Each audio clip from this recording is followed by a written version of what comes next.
En esta ocasión, nuestro primer ponente es el doctor Fernando Pasos Gómez, neurocirujano joven, muy activo, muy luchón, quien por cierto se entrenó en la República de Cuba y después estuvo completando su entrenamiento con nosotros en el Hospital Español y actualmente es uno de los adscritos más activos que tiene nuestro servicio. Hola, ¿qué tal?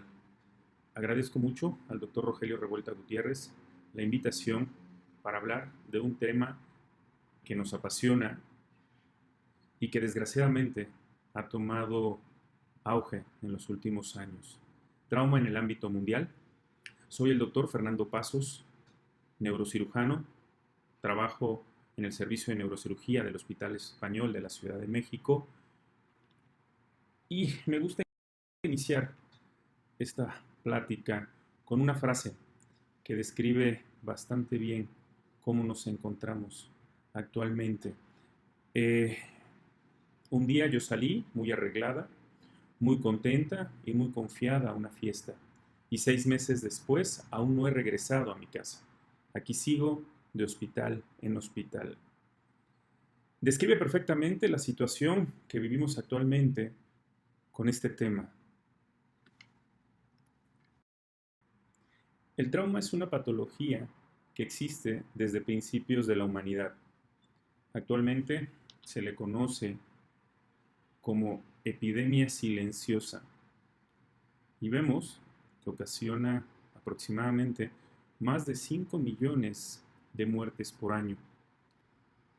Podemos separar este tema y mencionar que existen eventos no intencionados, dentro de los cuales están accidentes deportivos o de tránsito, y eventos intencionados, en los cuales encontramos la violencia individual o colectiva.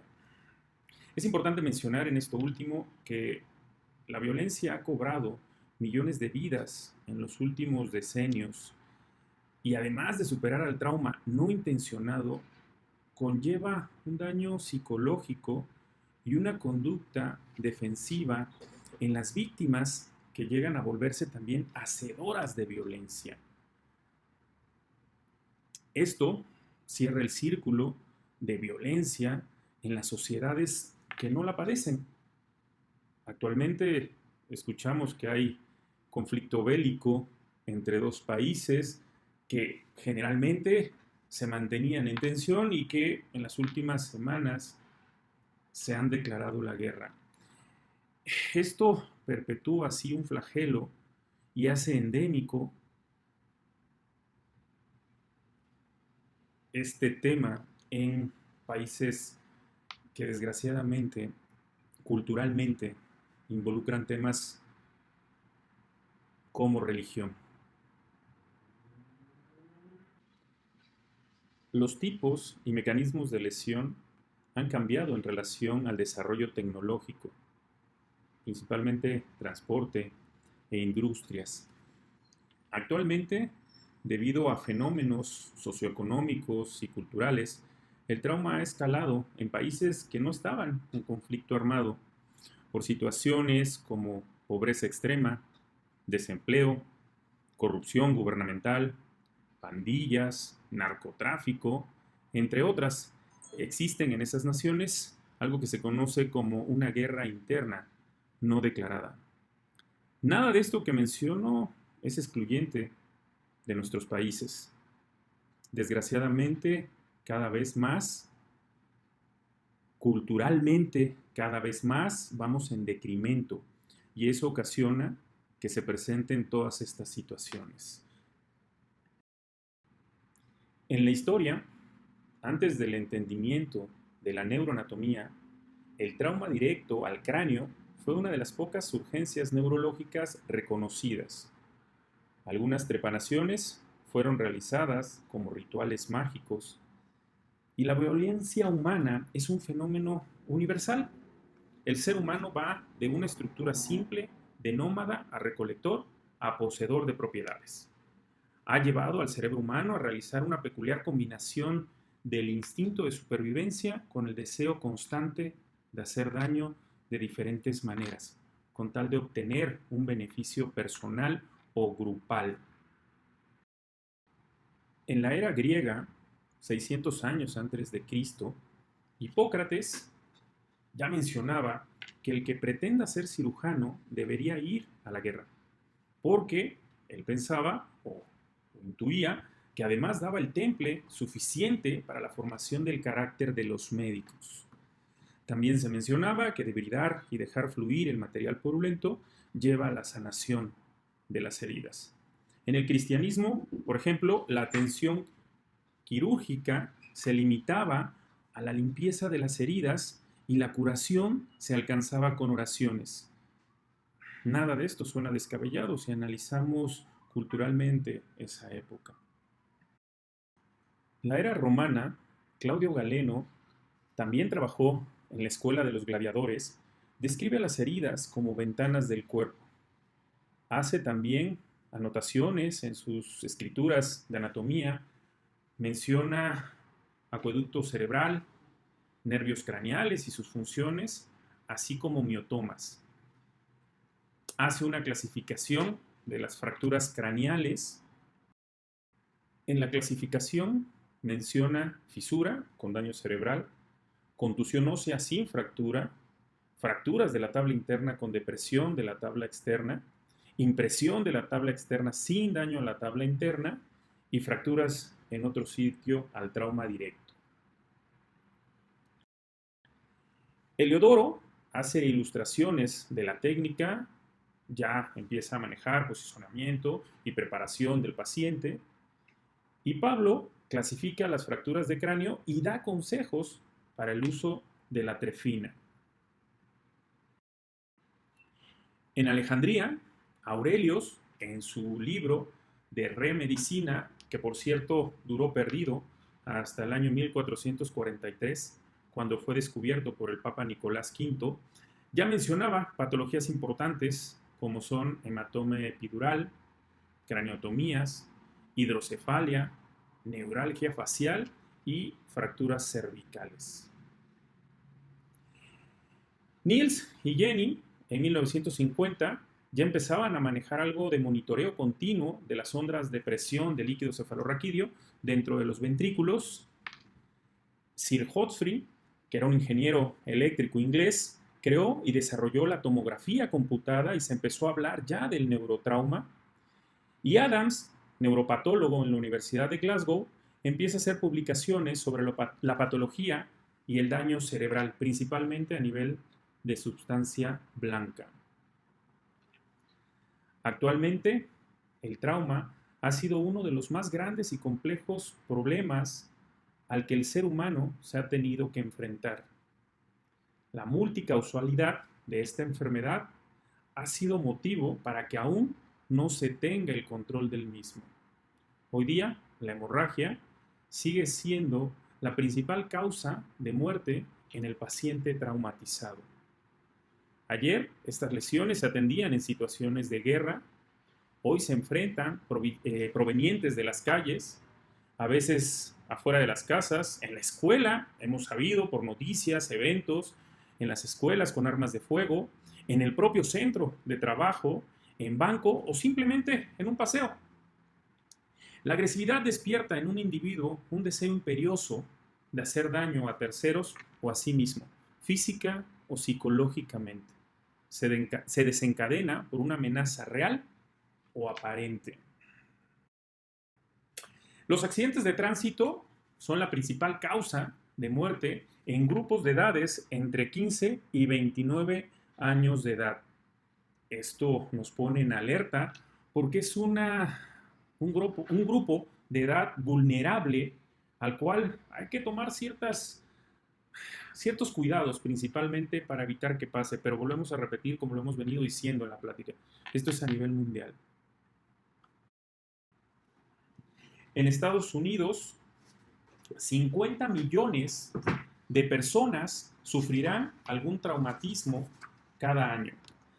Hay que mencionar que existen algunos indicadores que evalúan la atención del trauma, principalmente incidencias de muertes evitables, estancia hospitalaria, efectos adversos y los tiempos transcurridos desde la llegada del paciente al hospital y la realización de intervenciones quirúrgicas o pruebas complementarias.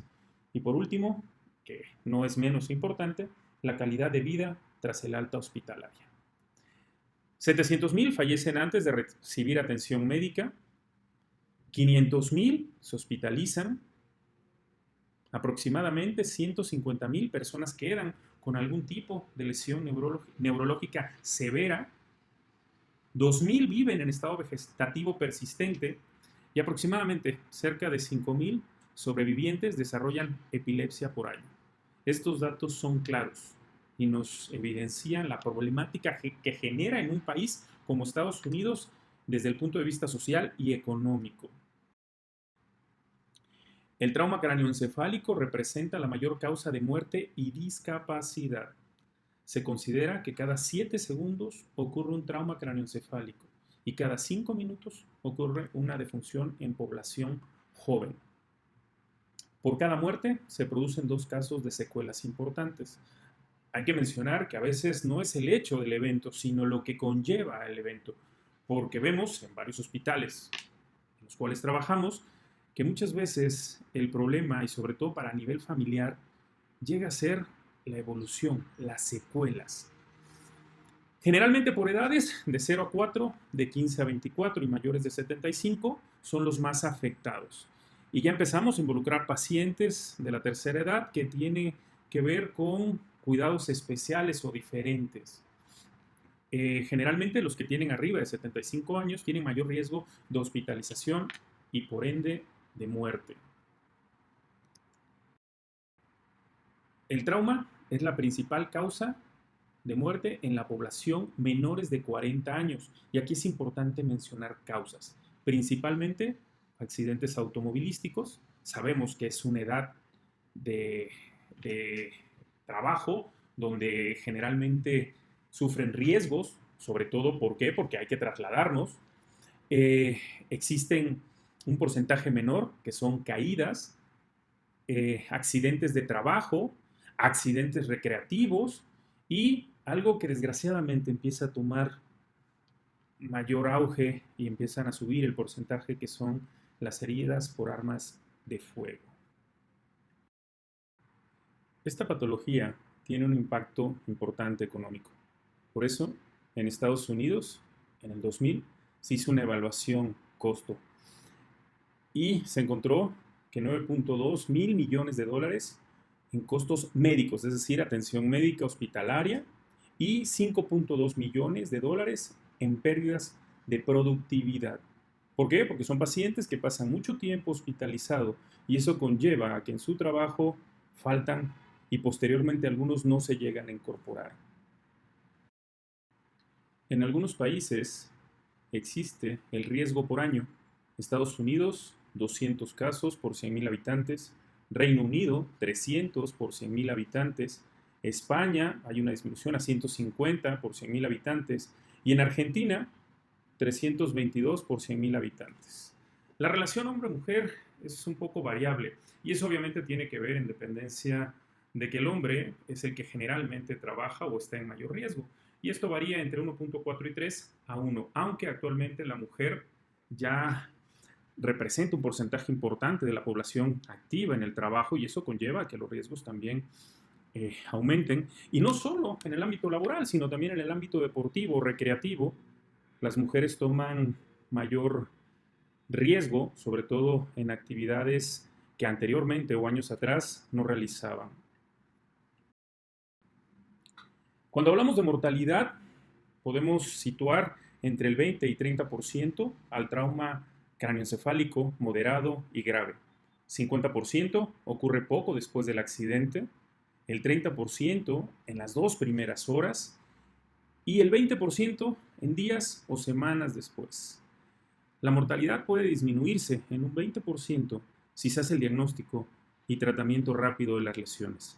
¿Qué quiere decir esto? Que involucramos mucho la situación de atención de primera línea del trauma. Es decir, en el lugar donde se realiza el evento, la atención que recibe el paciente es fundamental para su evolución a posteriori.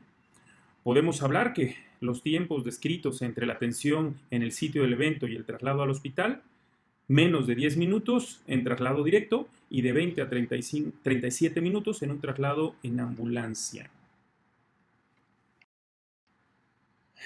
En los países desarrollados, la causa de muerte por trauma, hipertensión endocraniana, refractaria al tratamiento y falla multiorgánica tardía.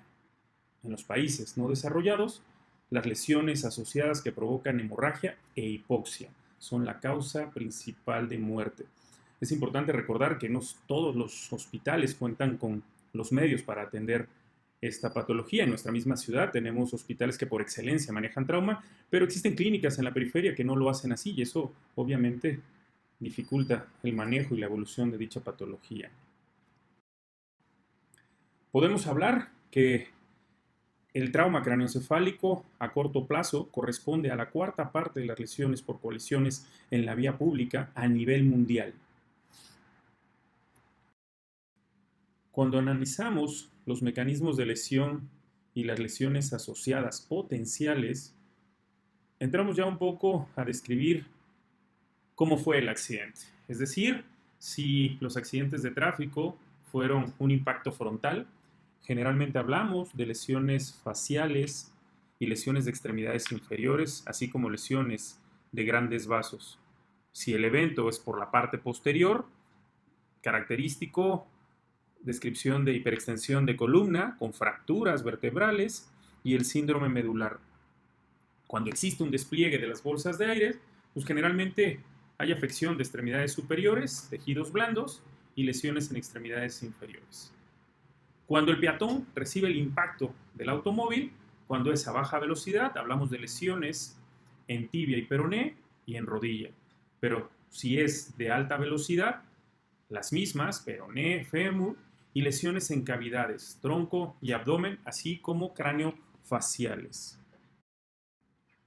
En bicicleta, principalmente un accidente que involucra un automóvil, trauma craneal, laceraciones en cavidades y lesiones penetrantes.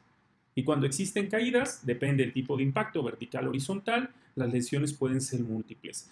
Principalmente en caídas hay que tomar en cuenta a pacientes por arriba de 60 a 65 años y sobre todo pacientes que tienen comorbilidades como son toma de medicamentos como anticoagulantes o antiagregantes que aumentan el riesgo de presentar complicaciones. Fines comunes, ¿qué es importante? Identificar factores de riesgo, establecer medidas preventivas y conocer las características de nuestra población, recursos humanos, recursos físicos, organización y administración. La epidemia silenciosa, como se le conoce actualmente, el déficit neurológico puede ser inmediato, las secuelas permanentes y conocer las características para comparar nuestra población con el resto del mundo siempre es importante. Y esto nos da pie a revisar un estudio que se hizo en México en una de las instituciones importantes de este país, como es el Instituto Nacional de Rehabilitación sobre el trauma craneoencefálico. Del total de pacientes que se trataron, que es el 58%, tenía una edad entre 15 y 34 años. Haciendo referencia al lugar del accidente, el mayor reporte fue en la vía pública, posteriormente en el lugar de trabajo y en último, el hogar. Principales causas. No somos diferentes a lo que hemos visto en Estados Unidos y a nivel mundial. El porcentaje mayor, accidentes de tránsito. Menor, actos violentos, caídas y otros. El 63% de los pacientes con secuelas no fueron atendidos hasta después de 2 años. 53% de los pacientes eran el único sustento económico de la familia. En más del 40% un familiar dejó de trabajar para atender al paciente y generalmente eran los padres y en algún caso menor de un porcentaje los hermanos. La prevalencia de discapacidad por trauma craneoencefálico es aproximadamente 150 por 100,000 habitantes. También existen estadísticas económicas en México, es decir, un gasto anual directo de 4.5 billones de pesos, gasto anual indirecto, 33.3 billones de pesos, que hacen un total de 37.6 billones de pesos. Costos por rehabilitación entre 135 a 400 mil pesos por persona, sin incluir el costo por pérdida de empleo y pensión en gasto directo. Esas estadísticas nos muestran que no estamos muy lejos de lo que pasa a nivel mundial. En el 2015 se registraron aproximadamente 378.232 accidentes de tránsito en las zonas urbanas del país. De todos estos, aproximadamente el 80% solo presentó daños menores, 19 o 20% no fue fatal, es decir, lesiones que podían involucrar órganos importantes, pero que no fallecieron, y desgraciadamente, pero en menor cantidad, el 1.1% fueron decesos. La relación hombre-mujer, 3-2, de estos el 50% derivaron en cirugía y 47% sufren complicaciones mayores. La incidencia de accidentes por día de la semana, pues es lógico pensar que, sobre todo ciudades como la nuestra y a nivel mundial también, los días que son de mayor riesgo, pues son los fines de semana. Pero tomando en cuenta, en esta estadística que se hizo en México, podemos hablar que el día domingo presentó mayores casos, que el mismo sábado, siendo los días en la semana en menor porcentaje. Y en horas del día, generalmente después de las 6 de la tarde, se llegó a presentar la mayor incidencia de accidentes. Si analizamos un poco esa estadística, podemos hablar que son las horas en las que hay mayor tránsito en las calles. ¿Por qué? Porque es en la hora en la que transcurrimos de nuestro lugar de trabajo a nuestro hogar. Los tipos de accidentes por tránsito, también en esta estadística no estamos muy lejos. Primero, o la causa más frecuente o el porcentaje mayor son accidentes automovilísticos, posteriormente peatones, y de ahí en fuera variables como pueden ser accidentes por caídas o motocicletas. Desgraciadamente, esto ha cambiado un poco, sobre todo si analizamos la época de pandemia. Subió mucho el porcentaje de transporte en motocicletas, repartidores o las mismas personas que iban a su trabajo en estos instrumentos, y eso obviamente debe de haber aumentado mayor el índice de porcentajes de accidentes en motocicletas. Las víctimas mortales, según esta estadística, presentó que el mayor índice fueron los conductores, en segundo pasajeros, después peatones, ciclistas y por último otros. Si hablamos un poquito sobre ciudades, en esta misma estadística que presentaron mayor índice fueron Fresnillo, Zacatecas, Ciudad Obregón, Irapuato, Cuautitlán Izcalli y Colima. En San Pedro Garza García, Benito Juárez, Tampico, Piedras Negras y Saltillo, así como Los Cabos, los porcentajes fueron menores. En América, el país que presentó mayor mortalidad por cada 10.000 vehículos registrados fue Ecuador. En segundo lugar, El Salvador y el tercero, Bolivia. México, que en esta estadística ocupaba un nivel por debajo de los mencionados, yo creo que actualmente ya puede competir dentro de los primeros 4 a nivel de América. ¿Por qué? Porque desgraciadamente el índice de automóviles ha ido creciendo y esto conlleva a mayor riesgo. Pero volvemos a lo mismo, son estadísticas y desgraciadamente en los últimos años se han ido modificando por diferentes factores. Las series de casos publicados y los estudios de comparación de cohorte de pacientes tratados en regiones donde existe un sistema organizado de trauma, comparadas con regiones donde no existe, o antes y después de la implantación del sistema de trauma, concluyen que la mortalidad se reduce después de un trauma mayor en los pacientes atendidos con un sistema organizado. Esto nos deja pensando que todavía podemos hacer mucho. Y es importante tomar en cuenta todas las variables que hemos mencionado y las que se irán desarrollando constantemente. A mayor desarrollo, mayor problemática. Y creo que nosotros formamos parte de los pilares que tenemos que tomar pues, como referencia para poder atender y en determinado momento crear un sistema que nos pueda ayudar. Por eso el conocimiento de dicha patología es fundamental. Agradezco mucho su atención y que tengan un bonito día.